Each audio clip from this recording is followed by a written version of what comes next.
하나님의 말씀 보시겠습니다. 하나님의 말씀은 마태복음 2장 1절부터 12절까지의 말씀을 봅니다. 마태복음 2장 1절부터 12절의 말씀입니다. 제가 하나님의 말씀을 봉독합니다. 헤롯 왕 때에 예수께서 유대 베들레헴에 나심에 동방으로부터 박사들이 예루살렘에 이르러 말하되 유대인의 왕으로 나신 이가 어디 계시냐? 우리가 동방에서 그의 별을 보고 그에게 경배하러 왔노라 하니 헤롯 왕과 온 예루살렘이 듣고 소동한지라. 왕이 모든 대제사장과 백성의 서기관들을 모아 그리스도가 어디서 나겠느냐 물으니 이르되 유대 베들레헴이오니 이는 선지자로 이렇게 기록된 바 또 유대 땅 베들레헴아 너는 유대 고을 중에서 가장 작지 아니하도다. 내게서 한 다스리는 자가 나와서 내 백성 이스라엘의 목자가 되리라 하였음이니라. 이에 헤롯이 가만히 박사들을 불러 별이 나타난 때를 자세히 묻고 베들레헴으로 보내며 이르되 가서 아기에 대하여 자세히 알아보고 찾거든 내게 고하여 나도 가서 그에게 경배하게 하라. 박사들이 왕의 말을 듣고 갈새 동방에서 보던 그 별이 문득 앞서 인도하여 가다가 아기 있는 곳 위에 머물러 서 있는지라. 그들이 별을 보고 매우 크게 기뻐하더라. 집에 들어가 아기와 그의 어머니 마리아가 함께 있는 것을 보고 엎드려 아기께 경배하고 보배압을 열어 황금과 유향과 모략을 예물로 드리니라. 그들은 꿈에 헤롯에게로 돌아가지 말라 지시하심을 받아 다른 길로 고국에 돌아가니라. 아멘. 말씀을 통한 주의 은혜와 평강이 모든 자들 가운데 넘치기를 축원합니다. 오늘 본문은 우리에게 굉장히 익숙한 본문으로 동방에서 온 박사들이 아기 예수님께 경배하는 내용입니다. 교회에서는 성탄절이 되면 이 말씀을 가지고 종종 연극을 했던 것도 기억에 납니다. 3명을 뽑아다가 이 성가대 가운을 입히고 이 동방박사로 변장을 한 후에 이제 별을 따라서 그 여정을 물을 지나고 이 길을 따라서 마침내 아기 예수님을 만나고 이 황금과 유황과 모략을 드리는 이 연극의 내용이었던 것이죠. 여러분들 동방박사는 몇 명이었습니까? 박은숙 원사님 몇 명이었습니까? 동방박사 몇 명이죠? 아시는 분 동방박사 몇 명입니까? 3사람. 네, 여기에는 함정이 있습니다. 우리는 흔히 동방박사에 대해서 3명이라고 생각을 합니다. 연극에서 3명을 뽑아다가 성가대 가운을 입히고 동방박사들이 가서 이제 아기 예수께 경배하며 드린 예물이 황금과 유향과 모략이었기 때문에 한 사람씩 나아가서 황금을 드리고 유향을 드리고 이 모략을 드렸기 때문에 우리는 흔히 3사람이라고 생각을 하죠. 하지만 실제로 성경은 이들이 몇 명이었는지를 밝히고 있지는 않은 것이죠. 우리가 본문에서 읽었다시피 밝히고 있지 않고 전승에 따라서 또한 3명이라고 생각을 하는데, 그래서 어떤 학자들은 이 동방박사의 수가 사실은 3명이 아니라 훨씬 더 많은 수의 사람들이었을 것이다 라고 주장하는 사람들도 있습니다. 1절에 보면은 헤롯 왕 때 예수께서 유대 베들레헴에 나심에 동방으로부터 박사들이 예루살렘에 이르러 말하되 라고 기록되어 있습니다. 여기서 동방이라고 번역된 이 헬라어로 보면 아나톨론이라는 단어인데, 이 아나톨론은 이 아나텔로라는 단어에서 유래가 됐고, 이 아나텔로라는 단어는 해가 떠오르는 것, 구름이 떠오르는 것 같은 그 의미를 가진 단어입니다. 그래서 이제 이 아나톨론이라는 단어는 태양이 떠오르는 지점을 가리키는 동쪽, 해는 서쪽에서 뜨지 않잖아요. 그래서 동편이라는 의미를 갖고 있는 것이죠. 그래서 본문에서는 이 이스라엘의 동쪽에서 왔다라고 의미하기 때문에 이 사실 본문의 기록만으로는 우리가 정확히 이 동방박사가 어디에서 왔는지 단정하기는 어렵습니다. 다만 이들이 별을 연구하는 사람이었고 천문학이 발달했고 그들이 상당히 그 구약의 이 말씀들을 통하여서 이 구약에 예언된 메시아의 이 존재에 대해서 알고 있었기 때문에 이 메시아에 대해서 유대인들을 통해서 그 이야기를 접할 수 있었던 아마 이스라엘 우측편에 있던 그 유대인들이 포로이기 이후로 유대인들과 많이 접촉이 있던 바벨론 지역에서 혹시 오지는 않았는가, 아니면 조금 더 동편인 이제 바사 지역에서 왔을 거라고 이제 유추들을 하는 것이죠. 그래서 이 바사라는 지역은요, 오늘날 보면은 이제 오늘날 이란이 위치한 곳으로 이 예루살렘으로부터 이 바사 지역은 약 직선 거리로 치면은 한 1500km 떨어진 곳에 위치해 있습니다. 그래서 여러분 1500km라고 하면은 이 사람이 보통 걸음으로 한 달에 한 500km 정도 걷는다 치면은 3달 동안 걸어야지 갈 수 있는 거리다라는 것이죠. 거기다가 바사라는 지역에서 예루살렘에 오기까지는 이 사막을 지나가야 됐기 때문에 그 험한 길을 가기 위해서 대부분 그 사람들이 이 여정을 가게 될 경우에는 어떻게 하느냐, 이제 팀을 꾸려서 움직인다라는 것이죠. 그래서 캐러반이라고 하는데 40여 명 이상 되는 팀을 꾸려가지고 이동을 하는 것이 그들의 관습이었다라는 것입니다. 따라서 예수님을 방문한 동방박사들 역시 최소한 40명 이상이다라고 주장하는 사람들도 있습니다. 어쨌든 이것도 성경이 말해주지 않기 때문에 이것이 정확한 이야기인 줄은 알 수가 없습니다. 그들이 3명이건 40명이건 간에 중요한 것은 마태는 이 마태복음을 통해서 아기 예수 그리스도의 탄생을 가장 먼저 경배한 사람들로 이 동방박사를 등장시키고 있다라는 것이고, 이들 외에도 이 누가복음에 보면은 목자들도 들에서 양을 치던 목자들도 천사의 이 예수 탄생 소식을 듣고 그들도 경배했음에도 불구하고 마태는 동방에서 온 박사들을 가장 먼저 언급하고 있다라는 것입니다. 이것은 마태의 신학적인 의도가 분명하게 담겨 있다라는 것이죠.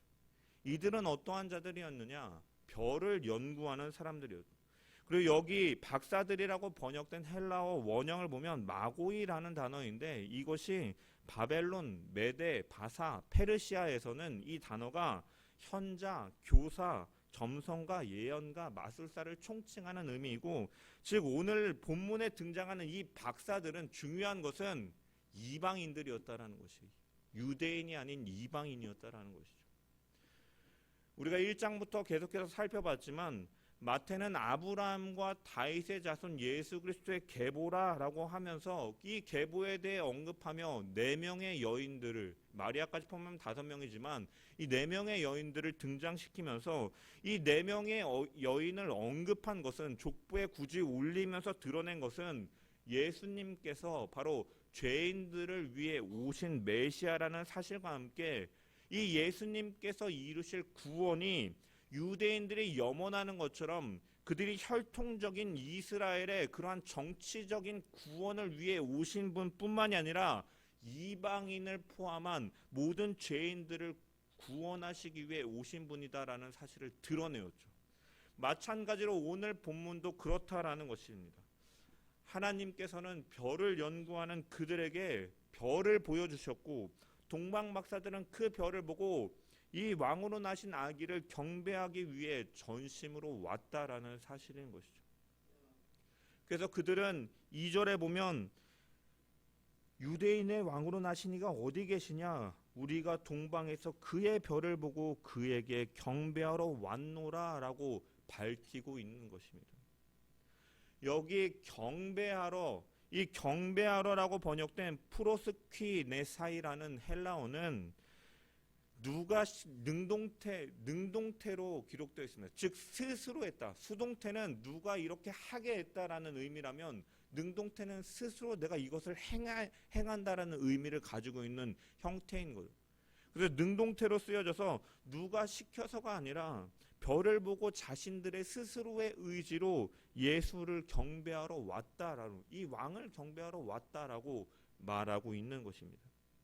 여기 경배라고 번역된 단어는 이집트에서는 어떤 의미로 쓰이냐면 사람이 신에게 존경의 표시로 손에 입을 맞추는 의미로 사용되고, 이 헬라에서는 신이나 혹은 낮은 사람이 높은 사람에게 가장 깊은 공경의 표시로 이 무릎을 꿇고 엎드려 이마를 땅에 댄다라는 의미를 가지고 있다라는 거예요. 즉 동방 박사들은 이 태어나신 아기 예수님께 그냥 왕이 태어났으니까 축하하러 오자라는 단순한 마음가짐으로 그들이 온 것이 아니라 신적인 경배와 예배를 드리러 왔다라는 사실을 우리는 이 경배하러 왔노라에서 바라볼 수가 있다라는 것이죠. 그들은 하나님께서 보여주시는 별을 보고 예수님께 나온 것입니다. 그런데 우리가 한 가지 생각해 볼 것은 유대인들이 아닌 이방인들이 어떻게 별만을 보고 메시아의 탄생을 알고 찾아왔느냐라는 것이죠. 이 사람들은 평생을 별을 보고 연구했던 사람들이었기 때문에 평상시와 다른 별의 모습을 보고 역사의 징조를 해석할 수 있는 사람들이었고, 또한 예수님이 탄생하시기 이전에 우리는 이스라엘의 역사를 아는 것처럼 북이스라엘과 남유다가 멸망하게 되면서 그곳에서 살고 있던 유대인들이 정책에 따라서 뿔뿔이 흩어지게 되었다라는 것이죠. 그래서 구약 성경에 대표적으로 다니엘과 세 친구 사드락 메삭 아벳느고 같은 사람들이 많이 있었다라는 것이죠. 바벨론으로 바사로 간 사람들이 많이 있었고, 거기서 이제 바사라는 그 큰 이 왕국은, 바사 나라에는 왕으로 누가 있었습니까? 에스더가 있었고, 에스더의 사촌인 이 모르드게는 황제 다음에 고관이 되기도 했다라는 것이죠. 즉 이러한 역사적인 사실들을 보면 동방 박사들이 있던 그 땅까지도 유대인들이 가서 살았기 때문에 그들을 통해서 그들은 구약의 성경적인 지식을 전해 들을 수가 있었고, 이스라엘을 회복시킬 메시아가 이 땅에 오실 것이라는 예언의 말씀도 그들도 알고 있었기 때문에 별을 보면서 이 별이 나타내는 것은 이 유대 땅에 메시아가 오셨다라는 것을 드러내는 것은 아닌가라고 생각하였기 때문에 그들은 그 먼 곳에서부터 경배하기 위하여 온 것임을 우리는 유추해 볼 수 있다라는 것입니다. 그래서 그들은 자신들이 온 목적을 분명하게 밝히고 있죠. 유대인의 왕으로 나신 이가 어디 계시냐? 우리가 동방에서 그의 별을 보고 그에게 경배하러 왔노라. 그냥 하나의 별을 보고 아니라 그의 별이라고 함을 통해서 그 별이 메시아의 탄생을 가리키는 것으로 그들은 분명히 알고서 경배하러 왔다라고 밝히고 있는 것입니다. 여기 나신 이가 어디 계시냐? 이 나신 이가라는 것을 원문으로 보면요, 부정과거 수동태 형태로 사용되어 있습니다. 이 부정과거 수동태 형태로 사용되었다라는 것은 어떤 일이 과거에 일어난 일이다라는 의미와 함께 또한 확실히 일어났다, 확실히 일어난 증거, 확증이라는 의미를 내포하고 있는 이 형태입니다. 그래서 그들은 그 근거로 우리가 별을 보았다, 별을 보았기 때문에 그 나신이는 분명히 오셨다, 그분이 어디 계시냐라고 그들은 말하고 있는 것이죠. 여러분, 이 별이 무슨 현상으로 나타난 것인가? 학자들은 그래서 사실은 본문 성경이 말하고 있는 힌트는 많지 않기 때문에 한 BC 7세기경에 예수님 탄생 조금 전에 천문학자들은 목성과 토성이 이렇게 일치가 되는 그러한 현상이 있었다라고, 그래서 이 동방박사들이 본 별은 목성과 토성이 합하여진 그것을 보고 온 것이다라고 주장하는 사람들도 있고, 12년 전쯤에는 헬라 해성이 지구 근처에 이렇게 등장함에 따라서 그 빛을 보았다라고 주장하는 사람들도 있고, 혹자는 이제 은하 중에 일시적으로 어떠한 이 폭발한 초신성의 밝은 빛을 보고 동방 박사들이 왔다라고 주장하는 사람들도 있습니다. 사실 주장일 뿐이지 어느 것이 맞는지는 알 수가 없지만, 중요한 것은 하나님께서는 별을 통해서 이 일을 드러내셨고, 별을 연구하는 사람들은 그 별을 보고 그것이 유대인의 왕이 태어났음을 알고 경배하러 왔다라는 사실은 확실한 것이었다라는 거예요. 이들은 별을 통하여서 그 하나님께서 주시는 이 계시를 통하여서 그들은 예수님의 탄생과 구약의 말씀을 통하여 그들은 아기 예수의 그 메시아의 탄생을 알고 왔다라는 것을 통해서 우리는 한 가지 생각해 봐야 될 것이 그 아프리카의 그 성자, 의료 봉사를 한 의사로도 굉장히 알려져 있는 알버트 슈바이처는 사실은 의사이기도 하지만 신학자인데 이분이 이런 말을 남겼습니다. 인간이 밤하늘에 별을 볼 수 있는 여유가 조금만 있었더라도 인간들은 이렇게 타락하지 않았을 것이다 라는 말을 남겼어요. 밤하늘에 별을 본다라는 것은 멍하니 서가지고 별을 헤아리라는 뜻이 아니라 결국은 이 의미는 비유적인 표현이고 하나님께서 창조하신 그 손길들, 이 손길들을 바라보고 하나님의 말씀을 바라보고 그들이 하나님의 말씀을 의지했다면 인간이 이렇게 타락하지는 않았을 것이다 라는 의미가 내포되어 있는 것이죠. 현대사회는 아까 김성준 목사님께서 기도하셨지만 불확실성의 사회예요. 불확실하기 때문에 사람들은 어떻게든지 안전하고 확실한 것을 찾기 위해서 부단히 노력하며 살아가는 시대입니다. 그래서 다른 사람을 이겨야만 그 목적과 그 승리를 쟁취할 수가 있기 때문에 계속해서 경쟁을 하며 살아가는 시대이기도 합니다. 남을 밟고 올라가지 않으면 짓밟히고 불확실에 떨어지기 때문에 사람들은 여유가 없고 끝없이 경쟁하며 눈앞에 펼쳐지는 문제들을 해결하기 위해서 발버둥치며 살아간다라는 것이에요. 형편이 넉넉해서 좀 부유하고 여유 있게 살아가는 사람들처럼 보이지만 그들 역시도 그 삶 가운데는 애로사항이 있고 사회활동을 하는 모든 자들은 치열하게 살아간다라는 것이죠. 여러분 직장인들만 그럴까요? 학생들도 마찬가지입니다. 저희 동네는 그렇게 치열하지는 않지만 저희 큰애가 이제 초등학교 3학년에 올라가는데 이제 조금 잘 사는 동네의 얘기를 들어보면 이 초등학교 3학년 올라가는 아이들이 다니는 학원의 개수가요. 저 성남 지역의 얘기를 들어보니까 벌써 4개, 5개씩 다닌다 그래요. 학교를 끝나고 돌봄을 하고 방과후를 하고 학원을 4개, 5개를 마친 후에 집에 들어온다고 합니다. 이처럼 치열하게 살아간다라는 것이죠. 그러다 보니까 우리는 밤하늘의 별을 보지 못하고 무엇이 우선인지를 잊어버리고 지금 당장의 현실에 매몰되어서 급급하면서 살아가기 바쁜 인생을 살아가는 경우가 너무나 많이 있다라는 것이죠. 그렇지만 하나님께서 우리를 부르신 목적에 대해서 우리는 분명히 생각하며 살아가야 되는 자들입니다. 하나님이 우리를 부르신 것은 예수 그리스도를 통하여 구원을 받게 하시고 하나님을 경배하도록 부르신 자들이다라는 사실인 것이죠. 하나님께서는 믿는 자들이 하나님께서 허락하시고 보내신 그 자리에서 최선을 다해서 살아가기 원하시지만 또한 보여지는 이 세상에 그렇다고 해서 열심히 살아가는 것과 그것에 붙잡힌 바 되고 그것에 집착하고 이 땅의 일들에만 붙잡혀서 살아가기를 원하시는 분은 결코 아니다라는 것이죠. 동방박사들은 별을 보고 모든 것을 뒤로 한 채 경배하기 위하여 찾아왔습니다. 걸어서 3개월, 낙타를 타고 와도 2개월이 걸리는 시간이고 그것은 편도만의 시간이고 왕복으로 하면 걸어서는 6개월, 낙타로는 4개월 이상이 걸리는 시간인 것이죠. 그동안에 많은 경비도 들었을 것이고 많은 시간이 소요되는 일이었습니다. 그들은 누가 오라고 시킨 것도 아니었습니다. 스스로 그들이 경배하러 왔다라고 밝히고 있다라는 것이죠. 여러분 이것이 드러내는 의미는 무엇입니까? 우리의 삶의 우선순위는 분명히 바뀌어야 된다라는 것이죠.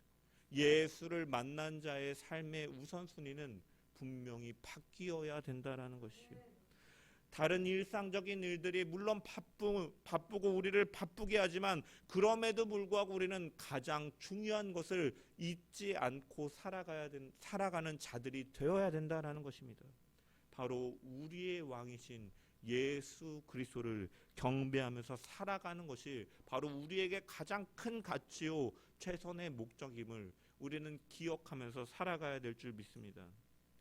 우리가 동방박사와 같이 뭐 가족과 직장을 다 버리고 주님 앞에 서라라는 의미가 아니라, 주님 앞에 서기 위해서 우리는 그것 가운데 최선을 다하되 그 최선의 가치를 잊지 않고 다른 일보다도 주님을 만나고 경배하는 일을 가장 최우선적인 가치로 여기며 살아가는 것이 우리에게 가장 필요한 자세인 줄 믿습니다.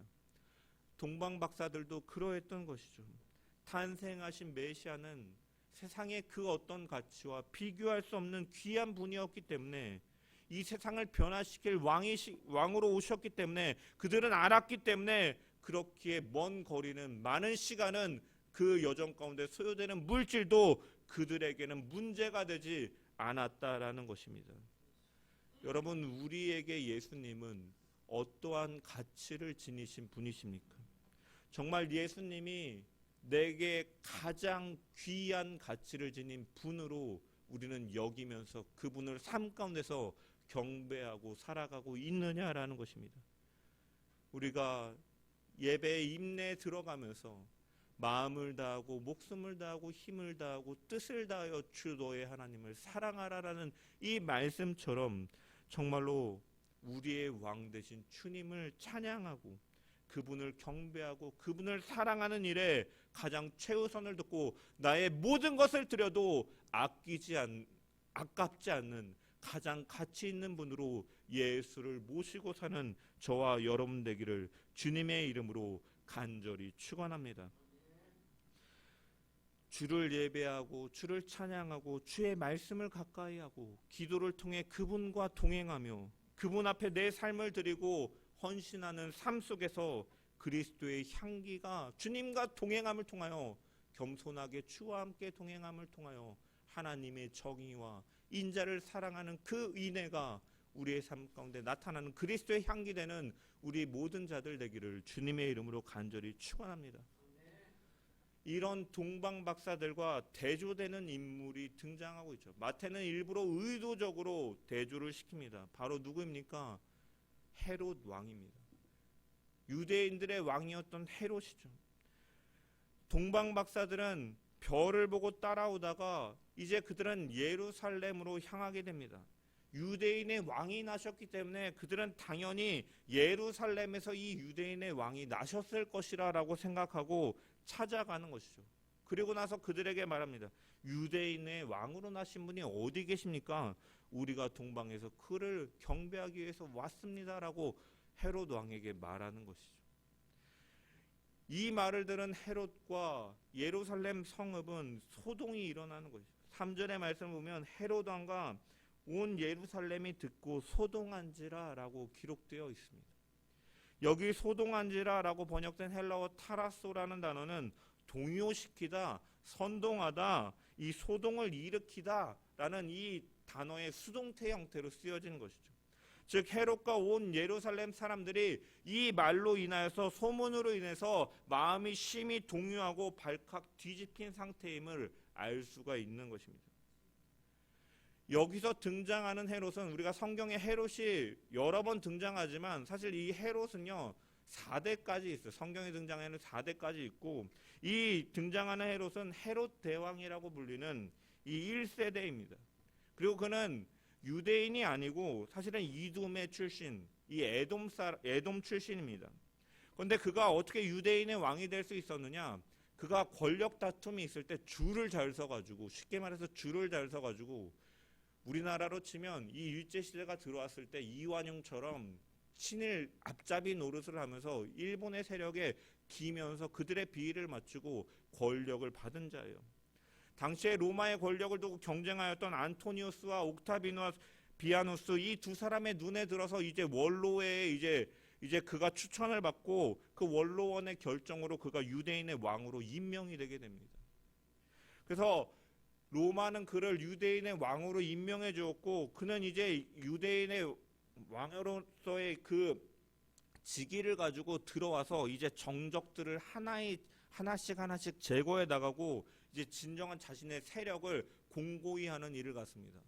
그리고 이 이 권력을 잡기까지 수많은 그 정치적인 정적들과의 전쟁을 치러왔습니다. 그가 얼마나 권력의 야욕이 있었냐면 그가 이 자신의 세력을 공고히 하기 위해서 그 역사적인 기록들을 보면 장모를 죽이기도 하고 자기 아내와 두 아들을 죽이는 일도 가졌던 굉장히 잔인한 사람이었던 거죠. 왕 권력을 차지하기 위해서. 이런 그에게 동방박사가 찾아와서 유대인의 왕으로 나시니까 어디 있습니까? 라고 물었으니까 이 사람은 어떻게 반응하겠습니까? 권력을 위해서 장모와 아내와 아들까지도 죽였던 사람인데 위기와 경계심이 폭발할 수밖에 없는 것이죠. 그래서 그는 긴급하게 사람들을 불러 몹니다. 4절의 말씀을 보면 왕이 모든 대제사장과 백성의 서기관들을 모아 그리스도가 어디서 나겠느냐 물었다. 기록되어 있는 것이죠. 그들은 이 왕의 말을 들은 그들은 이제 미가 선지자의 말씀을 통해서 베들레헴의 메시아가 탄생할 것이다 라는 이 예언했던 말씀을 왕에게 가르쳐주고 이제 이 헤롯 왕은 박사들을 보내며 아기에 대해 자세히 알아보고 찾거든 나에게도 알려달라, 나도 그에게 경배하려 한다라고 8절에 말씀하고 있는 거죠. 하지만 그가 원했던 것은 실제로는 경배가 아니라 아기 예수를 제거하려고 했던 것이죠.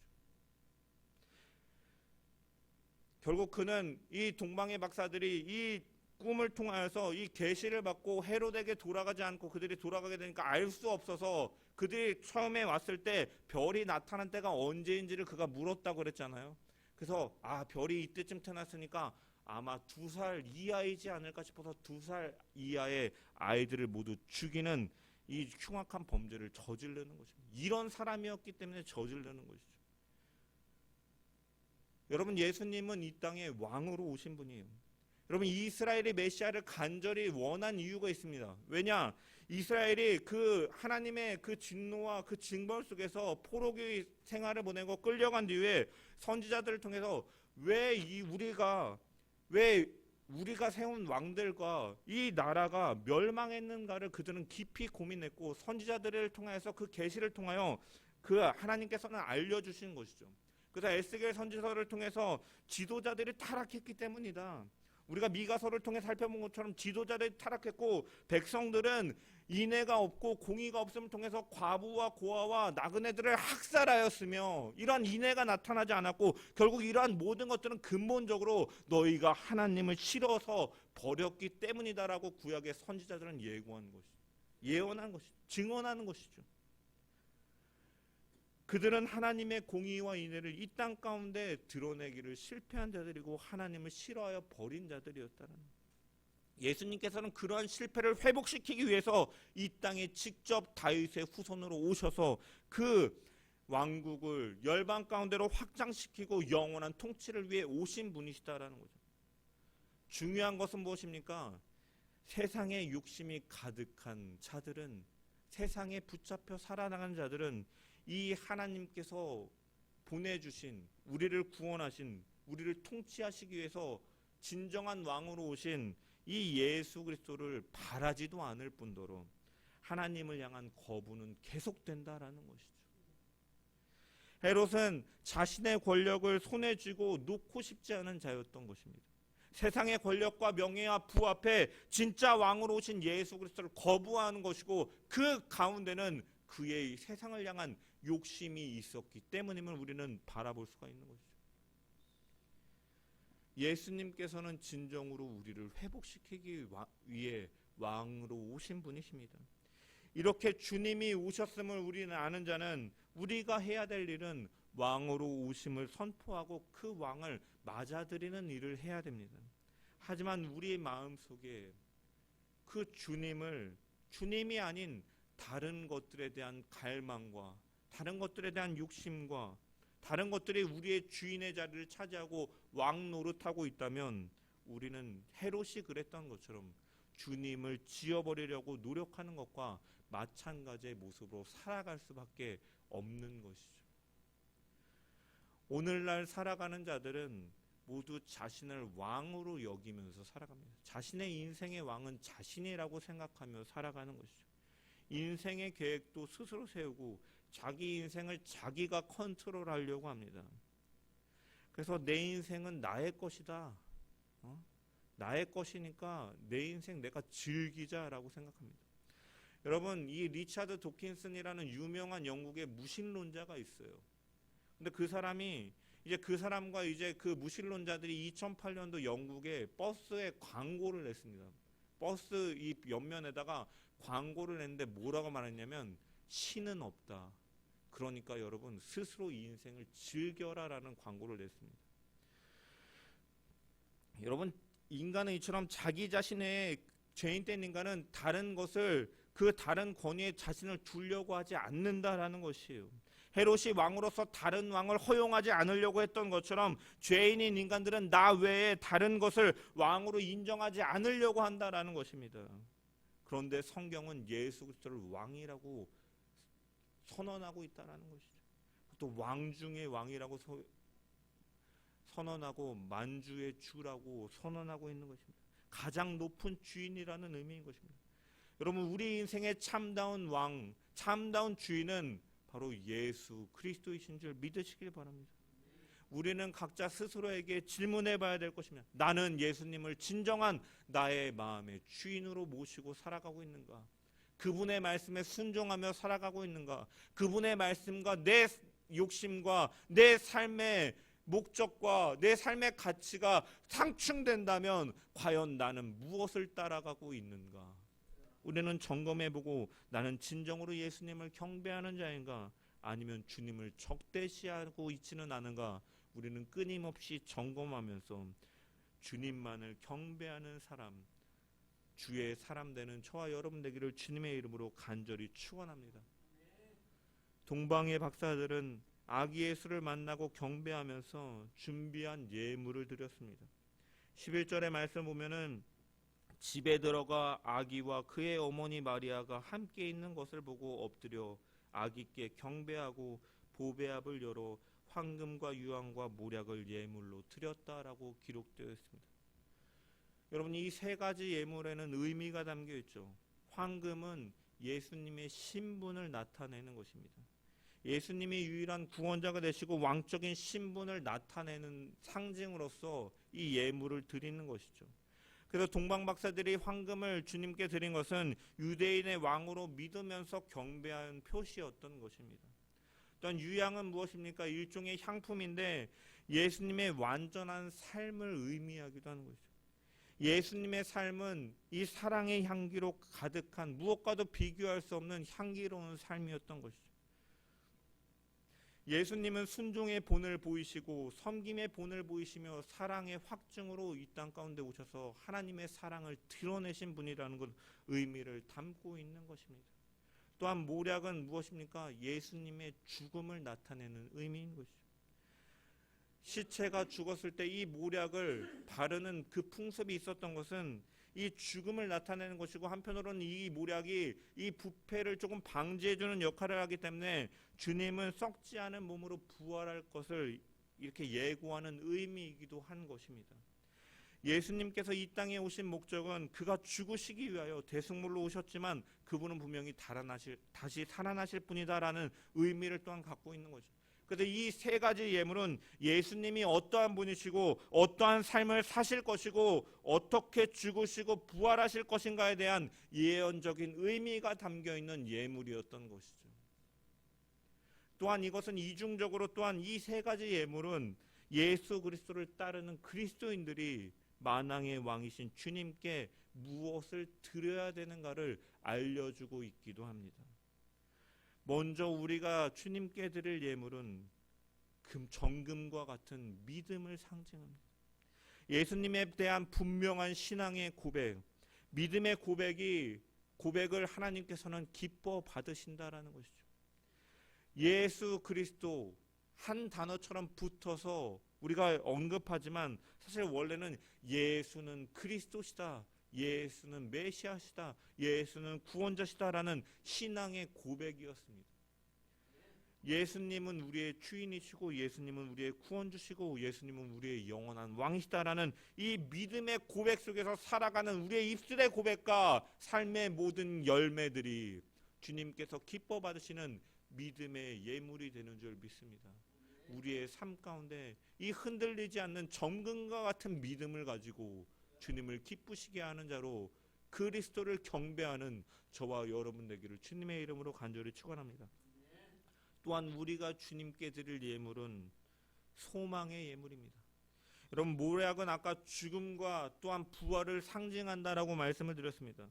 이 예수 그리스도의 죽음과 부활하심을 통해서 우리의 모든 죄가 사여졌고, 예수를 믿는 자는 그 의가 나의 의가 되어서 이제는 하나님과의 관계가 회복되고 영원한 생명의 사귐을 누릴 수 있는 관계가 되었음을 믿음으로 고백하는 자들인 것이죠. 그렇기 때문에 이 땅의 삶이 끝이 아니라 우리에게는 영원한 소망이 있음을 믿고 고백하며 나아가는 삶이 바로 신앙의 삶인 것입니다. 나는 부활이요 생명이니, 이 예수님의 약속처럼 나를 믿는 자는 죽어도 살겠고 살아서 믿는 자는 영원히 죽지 아니하리라라는 그 약속의 말씀을 믿고 살아가는 자들이다라는 거죠. 따라서 이 땅에서의 삶에 때로는 고난이 찾아오고 어려움이 찾아온다 할지라도 우리는 눈에 보이는 이 땅만이 모든 것이 아님을 알기 때문에 절망과 좌절 속에서 포기하는 것이 아니라, 그럼에도 불구하고 불확실성 속에서 하나님을 의지하며 그 소망을 가지고 품고 주님을 의지하며 살아가는 자가 바로 신앙인이고, 이러한 신앙의 고백을, 그 걸음걸음들을 하나님께서는 기뻐 받으시는 예물이 되는 줄 믿습니다. 마지막으로 우리가 주님께 드릴 향기로운 예물은 향기 나는 삶인 것이죠. 그리고 이 향기는 주님께서 그러하셨던 것처럼 이 땅에 가장 낮은 모습으로 오시고 섬김의 본을 보이시고 사랑하며 사신 것처럼 하나님의 뜻 말씀에 대해서 순종하는 삶이요, 또한 이웃사랑의 실천의 향기를 드러내며 사는 삶을 주님께서는 분명히 기뻐 받으신다라는 것입니다. 에베소서 5장 1절과 2절의 말씀을 보면, 그러므로 사랑을 받은 자녀같이 너희는 하나님을 본받는 자가 되고 그리스도께서 너희를 사랑하신 것과 같이 너희도 사랑 가운데서 행하라. 그는 우리를 위하여 자신을 버리사 향기로운 제물과 희생 제물로 하나님께 드려졌느니라. 너희를 사랑하신 것 같이 너희도 사랑 가운데서 행하라. 그리스도께서 너희를 사랑하신 그 모습을 기억하고 너희는 그 사랑을 본받으라라고 권면하고 있고, 이 사랑에 하나님을 사랑하고 하나님께 순종하고 이웃을 사랑하는 실천이 바로 하나님께서 그 경배하는 자에게 기뻐 받으시는 예물이 됨을 우리는 분명히 기억해야 된다는 것입니다. 제가 이 생명교회 김태한 목사님한테 선물로 받은 책 중에 기독교로 읽는 세계 역사라는 책이 있습니다. 그 책에 보면은 그 동방박사에 관한 한 전승이 기록되어 있는데, 사실 이 전승이요, 이 실제로 있었던 이 역사적인 일이라는 이 역사성은 조금 희박하지만 신앙적인 교훈을 담고 있기 때문에 제가 언급을 하면서 설교를 마치려고 합니다. 이 전승에 의하면 동방박사는 세 사람 외에 이 알타반이라는 한 사람이 더 있다라고 언급을 합니다. 그리고 알타반은 이 메시아 탄생의 별을 보고 이 세 박사들과 함께 유대로 가기로 약속을 하였고, 그는 이 왕께 드릴 선물로 푸른 사파이어와 붉은 루비와 하얀 진주를 마련하였습니다. 그리고 그는 그 다른 박사들과 만나기로 약속한 장소로 가는 도중에 열병으로 죽어가는 유대인 병자 하나를 그가 보게 됩니다. 그냥 지나칠 수 없었던 그는 이 자신의 사파이어를 팔아서 이 병자를 치료하는데 사용했습니다. 그리고 이때 회복된 유대인은 이 유대인의 왕이 베들레헴에서 태어날 것이다 라고 알려주었다라고 그래요. 이 알타반은 새 박사들과의 약속 장소에 늦어서 일행에 합류하지 못하고 이제 뒤늦게 베들레헴으로 향하게 되는데, 아기 예수도 만날 수가 없었고 동료 박사들도 만날 수도 없었고, 그 바로 그날 헤롯과 그 군사들이 이제 그 2세 이하의 남아들을 이 학살하는 것을 목격했다 그래요. 그래서 알타반이 머물고 있던 집에도 이 아이와 어린 아이가 있었는데, 이 로마 장교가 들이닥쳐서 죽을 위기에 닥치게 되자 이 알타반이 그에게, 로마 장교에게 붉은 루비를 내밀면서 이 아이를 살려주면 이 루비는 당신의 것이요 라고 말을 했고, 로마 장교는 보석을 받고서 아기를 살려주었고 밖에 부하들에게 나가서 내가 처리했으니까 여기는 아기가 없다라고 말하고 그가 갔다라고 합니다. 이제 알타반은 이러한 비극이 있는 베들레헴을 떠나서 다시 이제 돌아갔다가 이제 30년이 지나고 다시 이 예수를 찾으려고 왔고 그에게 남은 것은 진주뿐이었는데 30년이 지난 어느 해 6월절에 이 예루살렘이 떠들썩한 것을 보고서 방문하는데 그 일을 보니까 바로 예수라는 사람이 처형되는 그 날짜였다라는 것이고 그 문제로 인해 그곳이 소동이 많이 일어났다라는 것. 알타바는 이 예수가 바로 내가 찾던 그 유대인의 왕이구나라는 사실을 깨닫고 내가 가지고 있는 남은 진주로 이 예수의 목숨을 사야겠다, 그를 구해야겠다라는 생각에 골고다 언덕으로 향하게 됩니다. 그러던 중에 한 소녀가 자기를 길을 가로막고 눈물을 흘리면서 구해달라고 요청하는데 자기가 아버지의 그 빚 때문에 노예로 팔릴 처지로 인해서 쫓기고 있다라고 자기를 구해달라고 요청합니다. 그래서 이 아이를 잡으려고 사내들이 나타났을 때 알타바는 이 유일한 목숨, 이 보물인 이 진주를 가지고 내가 예수의 목숨을 살리느냐 아니면 이 아이를 소녀를 구하느냐 사이에 두고 갈등하다가 결국 눈앞에 있는 아이를 위해서 진주를 내어주고 소녀를 해방시켜주는 일을 갖습니다. 얼마 후에 알타바는 이 십자가에 매달린 예수 그리스도의 죽음을 멀리서 바라봐야 됐고 그 주님이 이 죽으실 때 지진이 일어나서 이 늙은 동방박사는 이 지붕에서 떨어진 돌을 맞고 쓰러집니다. 피 흘리는 알타반이 숨을 거두는 순간에 놀랍게도 하늘에서 음성이 들리는데 이런 음성이 들렸다 그래요. 너는 내가 줄일 때 먹을 것을 주었고 목마를 때 마시게 하였으며 병들었을 때 돌봤고 갇혔을 때 와서 보았느니라. 여러분 이것은 사실은 거의 좀 역사적인 사실보다는 교훈하기 위해 만들어진 전승이라고 생각하는데 알타바는 그 어떤 예물보다도 소중한 사랑과 자기의 그 희생의 예물을 드렸고 하나님께서는 주님을 쫓고 이웃의 작은 자들을 사랑하고 섬기는 그의 마음을 기뻐 받으셨다라는 교훈이 이 전승 가운데 함축되어 있는 것이죠. 고린도후서에서는 그리스도인들이 세상에서 그리스도의 편지요 그리스도의 향기라라고 말씀하고 있습니다. 세상 사람들은 믿는 사람을 통해서 하나님의 사랑을 알게 된다라는 것이고 그 하나님의 사랑을 알게 되는 것은 어떻게 나타나느냐? 우리가 하나님을 사랑하고 이웃을 사랑하고 섬기는 그 모습과 행동과 그 낮아짐의 섬김 속에서 희생 속에서 주님의 사랑은 더욱 드러난다라는 것입니다. 그렇게 될 때 하나님을 그들은 느끼게 된다라는 것이죠. 하나님을 사랑하고 경배하는 자로서 또한 내 이웃을 내 몸과 같이 사랑하는 유향을 드리는 삶의 향기를 통하여 주님께 경배하는 저와 여러분 되기를 주님의 이름으로 간절히 축원합니다.